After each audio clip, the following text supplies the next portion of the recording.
Kemacetan panjang masih terjadi di Jalan Poros Maros Makassar pada Senin pagi 20 Februari. Kemacetan tersebut disebabkan oleh kebakaran yang terjadi di salah satu toko grosir pecah belah di Batangase, Kelurahan Bontoa, Kecamatan Mandai, Kabupaten Maros sejak malam sebelumnya. Saat ini, kemacetan sudah mencapai 1 km dari lokasi kebakaran. Proses pemadaman masih terus dilakukan oleh personil Damkar Maros dibantu dari Makassar karena api masih berkobar setelah proses pemadaman dilakukan selama 17 jam.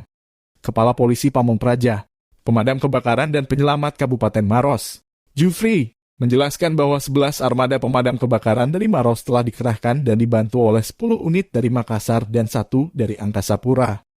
Ada 150 personil yang turun baik dari sektor Maros maupun bantuan dari kota Makassar. Namun, proses pemadaman terkendala sulitnya akses menuju tempat kejadian karena lokasi kebakaran berada di tengah pemukiman. Padat penduduk dan toko tersebut berisi sejumlah barang perlengkapan rumah tangga dan barang plastik, sehingga proses pemadaman memakan waktu yang cukup lama. Dugaan sementara penyebab kebakaran adalah akibat korsleting listrik yang terjadi pada Minggu sekitar pukul 15 WITA. Saat ini belum ada laporan mengenai korban jiwa atau kerugian materi yang ditimbulkan oleh kebakaran tersebut. Hingga berita ini ditulis, belum ada informasi mengenai apakah kebakaran tersebut telah berhasil dipadamkan atau masih terus berlangsung. Namun diharapkan pihak pemadam kebakaran dapat segera mengatasi kebakaran tersebut agar tidak menimbulkan kerugian lebih lanjut.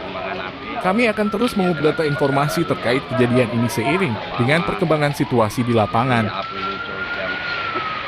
Lurah Bontoa Ilham Halimsyah meminta pengguna jalan mencari jalur lain karena Jalan Poros Makassar Maros macet parah karena petugas menggunakan salah satu ruas jalan untuk memadamkan api. Coba memadamkan titik api di dalam